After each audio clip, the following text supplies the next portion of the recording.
Olá, essa vai ser mais uma das nossas gravações aqui no canal do YouTube e hoje eu vou falar sobre o que é ser você mesmo. É um assunto bastante controverso e bastante difícil, apesar de que as pessoas vivem usando essa expressão, seja você mesmo, e eu fico sempre perplexo com o número de pessoas que usam expressões sem saber exatamente o que estão falando e o que significa isso, né? Ser você mesmo é muito diferente, de todo modo, de ser uma pessoa autêntica, porque as pessoas gostam de dizer que são autênticas quando elas são muito espontâneas, falam tudo o que pensam, não se preocupam muito em agir, às vezes, com agressividade e até mesmo com maldade. Isso não é um sinal de ser ela mesma, isso significa um certo descontrole agressivo e camuflado por trás deste nome autenticidade. Não tem o menor cabimento a pessoa sair falando tudo o que pensa quando não foi consultado e principalmente a respeito de outras pessoas.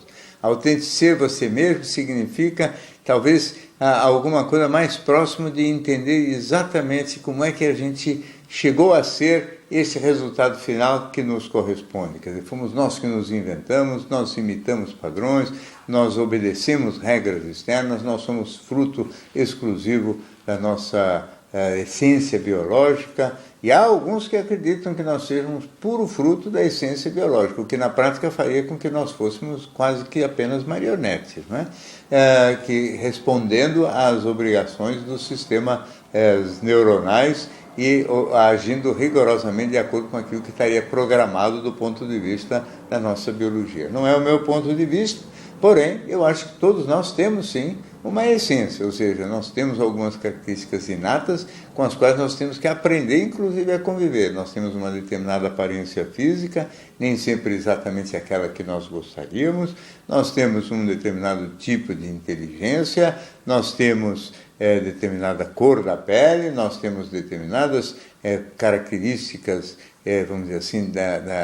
ligadas à predisposição ou não para a obesidade, para a estatura mais baixa ou mais alta, são condições que são de nascença e que nos definem e caracterizam muito dos aspectos da nossa futura existência, não é? Então, ser a gente mesmo significa, antes de mais nada, também conseguir incorporar e aceitar essas características que são da nossa biologia. É evidente que a gente vive numa sociedade, aprende a língua daquela comunidade, nós temos e somos induzidos a aprender a respeitar os usos e costumes dessa comunidade. Então nós aprendemos trejeitos que são próprios da maneira de ser daquele grupo e às vezes a gente viajando em algum país, em algum lugar estrangeiro, a gente reconhece os compatriotas, às vezes mais do que tudo, pelo jeito de andar, pelo modo de se vestir, pelo gingado, mais até e antes de terem aberto a boca e a gente reconhecer a língua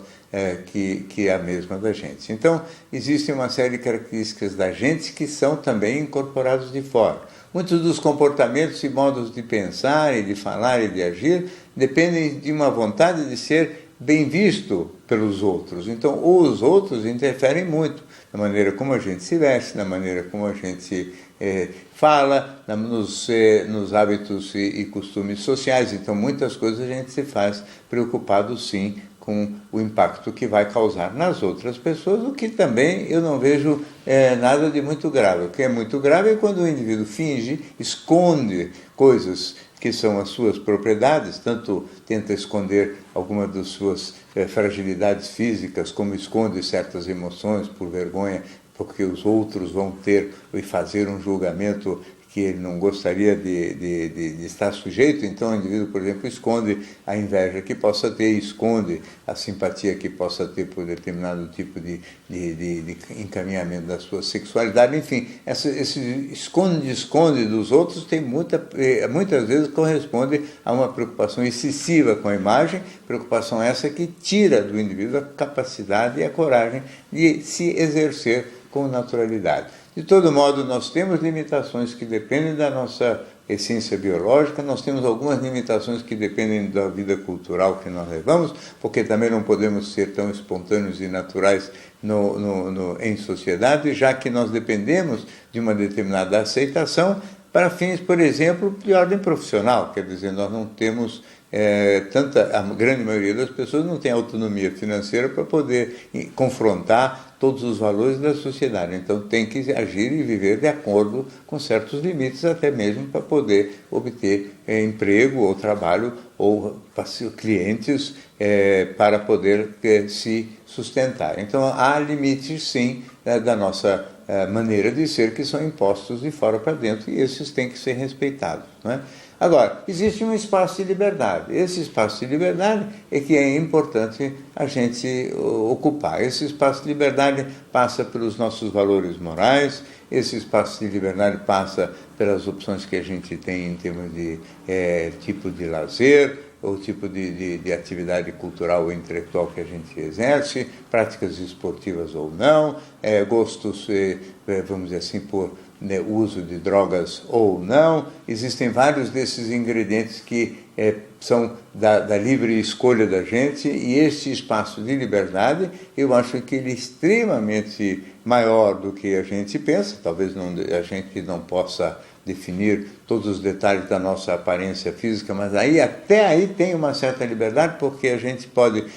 vamos dizer, tentar sempre ser o melhor possível fisicamente, ou seja,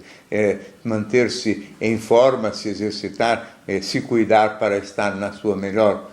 posição possível, e evidentemente depois sentir uma certa satisfação ou até mesmo orgulho e conseguir se exercer com naturalidade socialmente, por justamente conseguir estar na sua melhor forma possível, que não é exatamente a perfeição que às vezes a própria sociedade,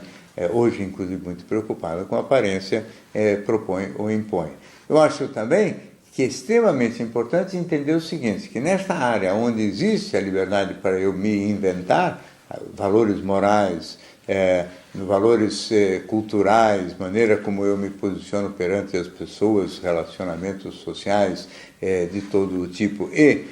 também a forma como eu exerço a minha vida, por exemplo, financeira, se eu sou uma pessoa que vou gastar, vou ser mais comedido nos gastos, enfim, todas essas coisas que correspondem ao meu espaço de liberdade, eles implicam responsabilidade. Liberdade implica responsabilidade, e esse é um dos pensamentos fundamentais do pensamento existencialista de um filósofo bem conhecido, que foi o Jean-Paul Sartre, que falava muito que o homem é livre, e achava inclusive que nós não tínhamos nem essência quase, tudo era a nossa criação e a gente se inventava, e por isso o homem era muito responsável por aquilo que fazia. Não sei se isto é tão extenso, mas realmente a responsabilidade é muito grande nesta área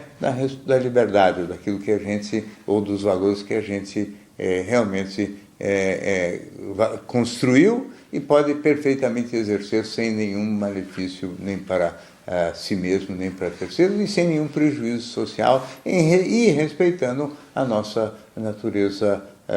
biológica também. O que é mais importante, e só complementando, é que esta coisa da gente conseguir viver de acordo e com coerência em relação àquilo que a gente acredita, e que talvez corresponda à máxima liberdade possível, ou seja, liberdade, responsabilidade, no fundo são a mesma coisa. Eu viver em concordância com aquilo que eu acredito, ou seja, eu sou responsável pelos meus atos, não cabe botar o dedo para fora e acusar ninguém. Eu, sim, respondo pelo meu comportamento, e o meu comportamento, para eu ser livre, tem que estar em concordância com as ideias e pontos de vista que eu defendo. Muito bem, essa é mais uma participação aqui no meu canal do YouTube. Se você gosta dessas inserções, você inscreva-se e vai receber automaticamente sempre que nós tivermos novidade. Até a próxima.